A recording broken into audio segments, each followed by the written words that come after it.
నిజంగా చెప్పాలంటే సైదుల్ గారి గురించి ఎడ్యుకేషన్ లేదు, చదువు లేదు ఎక్కువగా,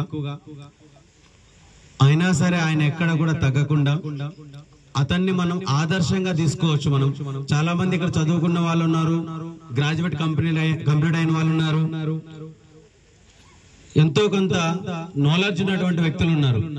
చాలా మంది సక్సెస్ అవ్వడానికి ఎక్కువ ఆలోచన చేస్తుంటారు, సక్సెస్ వస్తుందా రాదా అని చెప్పేసి. సో అదే మైనస్ ఉంది మన దగ్గర. ఎప్పుడైతే సీనియర్ చెప్పింది మనం తోచా తప్పకుండా మనం ఎప్పుడైతే పాటిస్తామో అది మన సైదుల్ సార్ లాగా సక్సెస్ అవ్వడానికి అవకాశం ఎక్కువగా ఉంటుంది. 100% సక్సెస్ అవుతారు.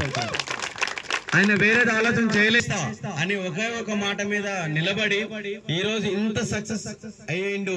అవ్వడమే కాకుండా అతనికంటూ ఒక టీం రన్ చేస్తూ గత సంవత్సరం ఎక్కడ కూడా తగ్గకుండా నెంబర్ 1 పొజిషన్ లో ఉన్నాడు. పోయిన సంవత్సరం మొత్తం కూడా టాప్ 1 పొజిషన్ లోనే ఉండే ఆ యొక్క టీం. ఇప్పుడు కూడా తగ్గ 1 మంత్ ఆయన ఉన్నాడు, ఇంకో మంత్ ఇంకోసారి ఉంటున్నాడు. ఇట్లా up and down weekly daily competition అనేది జరుగుతుంది.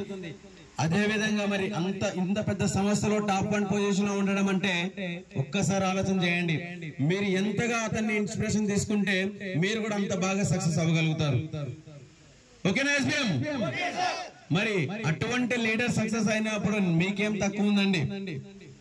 అటువంటి పర్సన్ మీరు ఇన్స్పిరేషన్ గా మీరు తీసుకొని 100% మీరు సక్సెస్ అవ్వాలని నేను మనస్ఫూర్తిగా కోరుకుంటున్నాను. అలానే ముందుగా సార్ సాల్వాతో సన్మానించాల్సిందిగా కోరుచున్నాను.